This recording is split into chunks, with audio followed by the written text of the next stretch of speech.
Hello again. Thanks for joining in this session.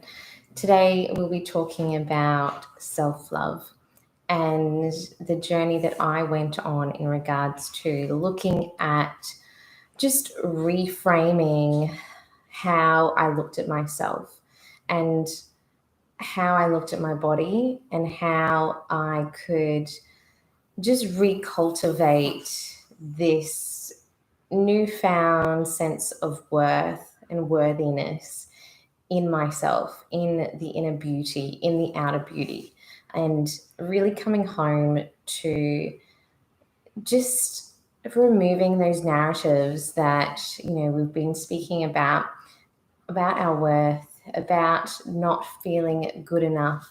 And it really comes home to just being in our bodies. So growing up, I remember just looking at myself and comparing myself to my beautiful friends.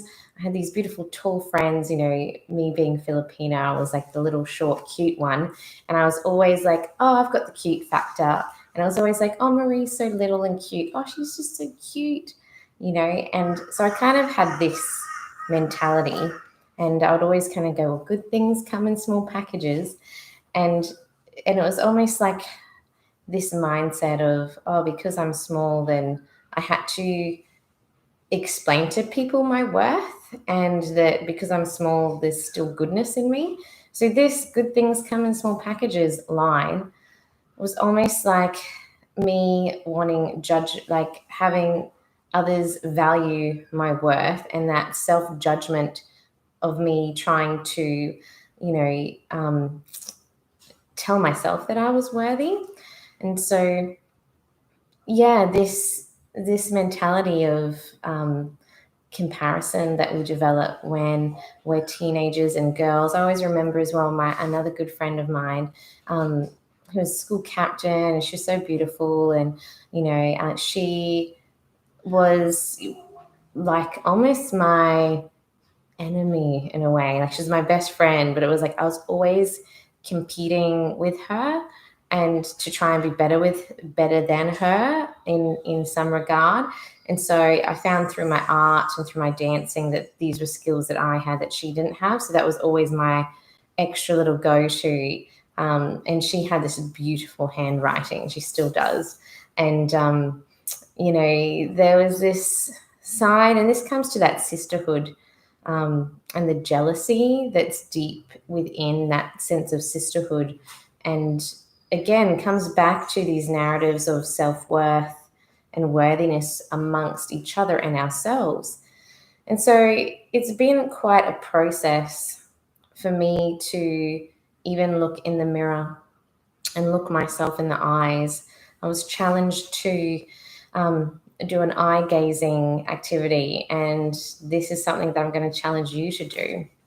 And I had to look at myself in the mirror for at least 1 minute.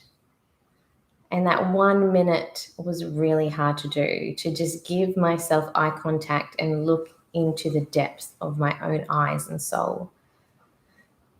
And do you think when you have someone that you love, your partner, like they'll look into your eyes when you first fall in love, and you just gaze into each other's eyes and you see all the adoration and this beauty within this person's soul, and you do it for each other, but we never really do it for ourselves.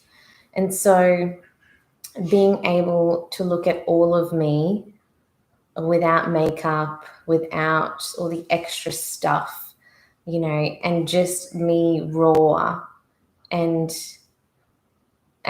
just fully into my eyes for the first step, that was really a confronting minute. And then the stories I was telling myself was, look at that pimple there, or well, you've got like this line or this crease here, or this part of your eye is changing color. I also have vitiligo, so it's an autoimmune disease where the skin pigmentation can change color, if you think of good old Michael Jackson. And so I have these pigmentations that kind of didn't develop until I started teaching. The stress and the teaching life, and Anyway, I was just thinking about all these things, these physical things, and just criticizing myself.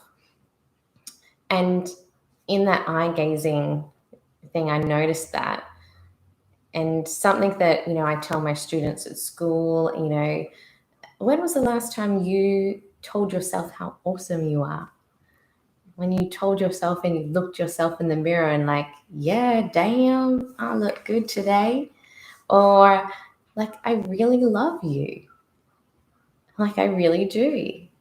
Like, we tell our children, we tell our partners, we tell our family, I love you. But when was the last time you told yourself that you love you? And so these stories and this narrative of all these negative thoughts, I was like, you know what? Let's change that. And to cultivate change and that more positive mindset and growth can be tricky, and it takes time. Because when you think about the synapses in your brain and you're rewiring old patterns, it takes time for those patterns to refire and reconnect. But it is possible. And so it takes, I think the saying is like it takes 22 days or 26 days, or don't quote me on that, but it takes over 20 days to restructure a pattern and a habit and get that solidified in your body. So that repetition is really, really important. And so the next step into coming back to self-love of my body was to actually look at my body naked. We always kind of cover ourselves up, and it's interesting in society. We think about the media, we think about, the youth and women, and part of me is like, oh wow, those little girls shouldn't be dressed like that. Who's telling them that? All they know is freedom and expression, and we tell them, oh, you can't wear that. Why can't they wear that? Because it's disrespectful, because it's rude. It's interesting how we frame that conversation. When we think about magazines, TV, where the female body has been totally, you know, totally been just abused and has been viewed in such a way that it's been taken advantage of. And we see women with big boobs and butts, and it's like not satisfied with their body or working out. And we see this particular body shape and size, and we then compare this comparison that we develop as children to our friends, to our sisters, to our siblings. We see that again in society, and this comparative jealousy, not feeling good enough, not worthy enough. And when we look at body types and human design and 360 epigenetics and understand that there are a number of different types of body shapes and sizes that are designed to do different things, just totally reframes how we look at our design and look at what our bodies were designed to do, and using that to the best advantage, using our strengths and our genius, and using our awareness of what frustrates us or what stagnates us to then move forward. And so when we look at the media, we kind of are unaware of these other things as well, and we try and fit our body size into this particular shape. And when you try and like exercise and diet or do different things to be this particular shape, because that's what the media is saying, it's not going to work, And so looking at myself, I was always into dancing and, being a petite frame. I never really had too many issues of fluctuating my body weight. But after having my daughter, the hormones come in and our bodies change. And so, and then I had a C-section as well. So having to deal with the muscles taking 9 months to come back together to get strength, my torso, I never kind of felt that strength like I used to when I was back doing crunches and sit-ups and dancing and just being in my prime in my 20s, So it's this process of evolution and acceptance and understanding that we as women, our bodies change over time. And I was at this stage after having her, I had put on a little bit of weight and, it wasn't too bad, but I'd gotten to this stage where I didn't like the way that I looked and I had this tummy and, I just kind of, plodded along and did the things. And, if I wasn't one of those people that really weighed myself, just kind of went with the flow of different things. And so, yeah, after having her and, I kind of just didn't really take care of my body as much because I didn't feel like it was mine. When you have a child, you are nourishing them, breastfeeding them. Your sleep patterns kind of go with the flow.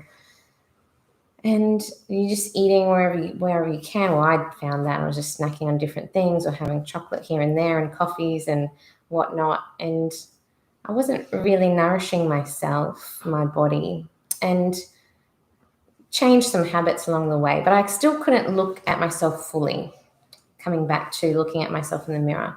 So it was only really last year that I went and, my full body mirror and looked at myself and really just looked at my whole body and front and back and underneath and all in the places. This is my body. So really just giving myself time to allow any negative thoughts to go away. Just going, yep, I hear you, but I'm not going to take you in. And just really look at myself to witness where I'm at. And I found after my miscarriages that the hormones and the weight had kind of had its effects again, or I had gotten really sick and I looked quite sickly at a particular point and just not healthy. And so just feeling into that and really trying to love my body for where it was at and taking it to the next stage, looking at myself again. And this can happen over time and just really loving all aspects of me, telling my body, thank you, telling my legs, thank you for being so strong and grounding me and helping me walk from here to here and getting me to places, thanking my hands to craft and to create and write and type and communicate more and open and hug and bring the warmth of my heart to more people. Thank you to my heart for being so big and open and wide, and thanking my mind for being so intelligent and giving me wisdom and allowing me to connect with my body and to bring the thoughts in. Thanking my beautiful face for being the mirror to, others, for my eyes for connecting my soul to other people. So, and thanking my womb, coming back to my womb, that was probably the hardest thing, and my yoni, the hardest thing to love and thank. And my womb space after the trauma it had gone through, giving myself the love in this space to go, I love you. Look at what you created. You created this space, created my daughter. This space created ideas to come into being. And another challenge that I would love you to do is, so number one, eye gazing. Number two is looking at your body and just accepting how beautiful she is for where she's at. She's taken you so many places and has done so many things for you. So acknowledge her for where she's at, for the strength she's given you. Your womb for that energy and for that divine space that has brought life into this world. And our beautiful yonis, our vaginas, that was the next biggest thing that I really struggled with, having the miscarriages and having my periods and not being able to connect, or I felt really disconnected. And another thing I was challenged to do was grab a mirror and to do yoni gazing, which I'd never heard of before. But all parts of our bodies, we look at our hands every day, we look at our face in the mirror when we get ready for work and put makeup on. And so I when I do that process, I go, I love my beautiful eyes. I'm just gonna, I'm not someone that wears too much makeup anyway, so I will highlight my eyes because they're the windows to my soul. And I'll do just a basic thing. But if people love wearing makeup, then that's great. It's just highlighting different features to themselves, and it's their expression. If they don't want to wear makeup, like today, I'm just honoring my beautiful natural beauty. But just looking at yourself in the mirror next time you put makeup on or apply cream and just going, yeah, how beautiful is my face? This is the face that my husband loves. This is the face that my daughter loves, that my mother loves, my dad, my brother. And so applying that to your body. And so getting a mirror and actually looking down, like if you, hands up, who's ever done that? I never. When you're a little kid, yeah, when you're little, and I see my daughter do it too. Like, and you look in the mirror, you have a bath, and you're like just curious, looking at your body. When did that curiosity end? We were told, well, that's not okay. You shouldn't be doing those things, and that's our body that we're exploring. And so, yeah, getting the mirror down there and having a really good look, looking at your clitoris, looking at the beautiful skin that is in that space, looking at the color and just noticing how you feel about that. And when I first did it, I was really, again, felt disconnected. I was like, oh, why is it that color? Okay. Wow, I didn't know it looked like that. Or, this is the space that, we invite our beloveds to love us in. And if we expect that intimate connection with them in that space, then it's really important that we connect with that space. Because if we expect someone else to do that, then we need to own that. And we need to claim that and reclaim that love and that connection to ourselves. And so did that practice again, and then the next day, and then the thoughts changed a little bit, and I was like, okay, I've got to thank my beautiful yoni and my vagina, and just admire the color that's there, and kind of just look, wow, you bleed from there every month, and you're holding so much. This is where life comes out. I had a C-section, so I never got to experience that. I'd love to one day. But this space that has the capacity to expand and bring through this portal that can bring through life, and then contract back in, this muscle, this space, our yonis is so, so magical.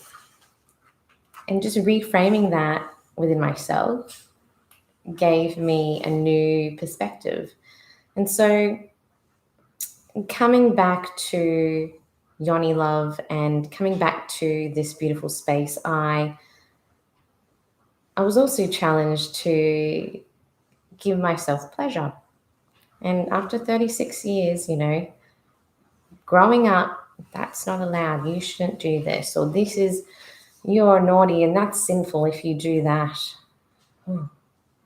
It's like, okay, let's get rid of those unworthy narratives, because I deserve pleasure and I deserve love and I deserve to feel connected to my body.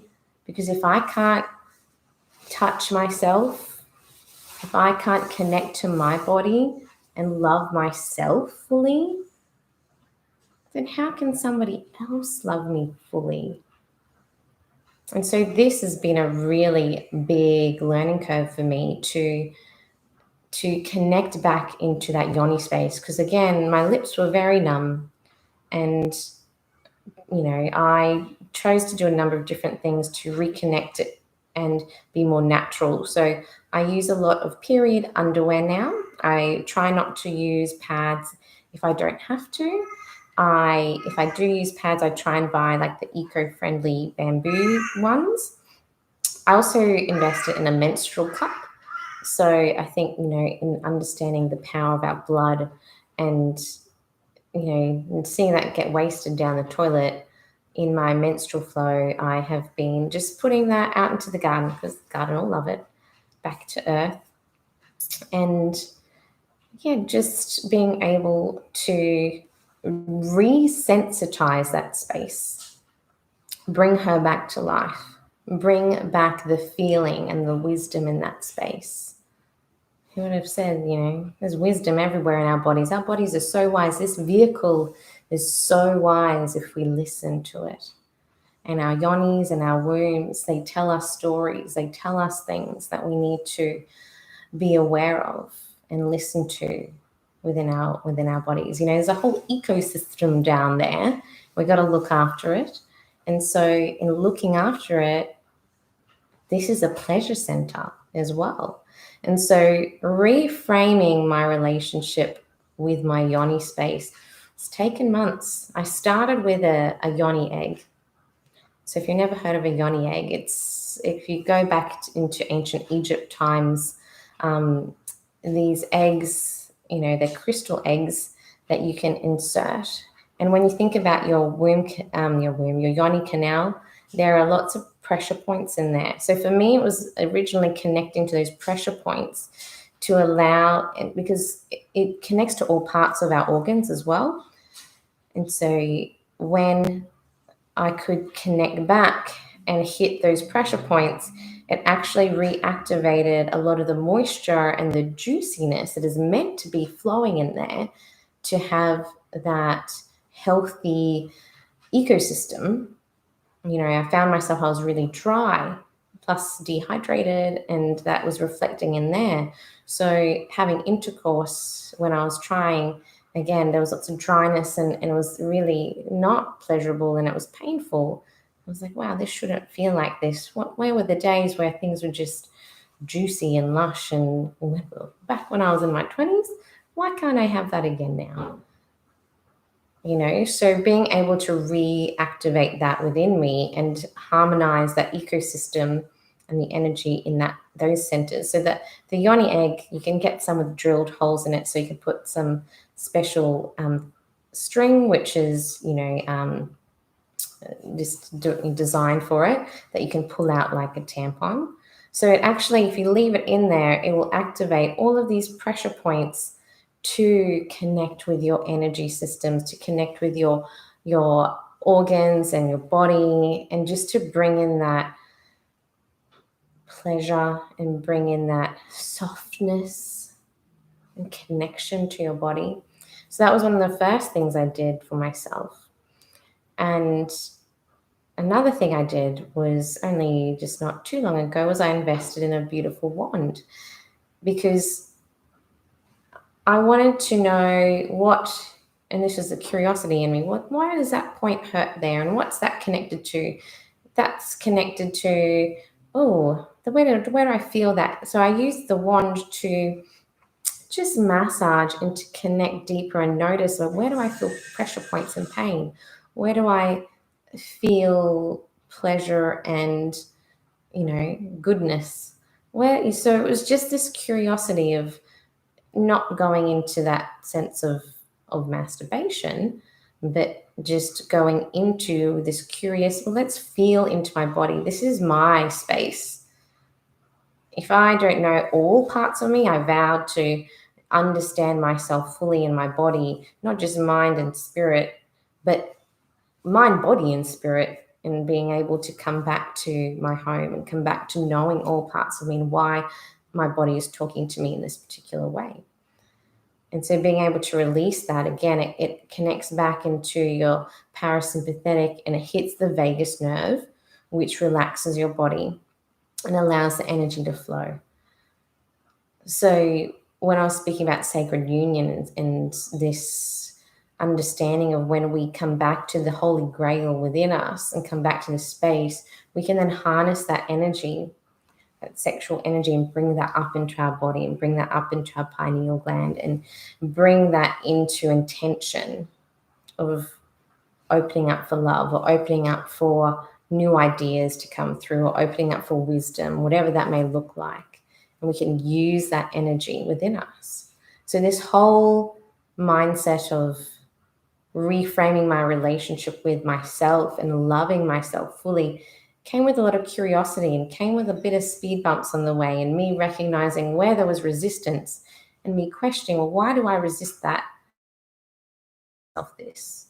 Is it me telling myself that, or is it somebody else's stories, like my mother's stories or society's stories of how I should connect to myself and feel pleasure within my body? Because that was a big piece of me feeling worthy, me feeling good enough, and me feeling in my body. So, a few things to trial: eye gazing, telling yourself that you love you and tell yourself how amazing you are, like actually feeling it, looking at your body, looking at yourself in the mirror, like your whole body, and admiring yourself, or just letting the thoughts come and go and just witnessing yourself. And then do some yoni gazing, looking at your beautiful space down there. Again, witnessing and just reminding your body, thank you, I love you. And every time it becomes better and it becomes more authentic and you feel into it more. But when you start that process, it really does start opening up for compassion and love and forgiveness, forgiving yourself, and being able to let go of these not good enough narratives, let go of the comparisons, let go of the not worthy, because you are worthy.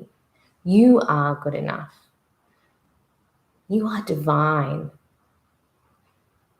And when I learned that for myself and truly believing that, just the chrysalis was coming out of the butterfly. And this whole version of myself, my true self, was just emerging. And so I really trust in this process and trust in coming back to yourself and your wisdom and loving yourself. So yeah, self-love, couple of things to try, and I really hope that this lands and that you're able to come into yourself and give yourself the love that you deserve.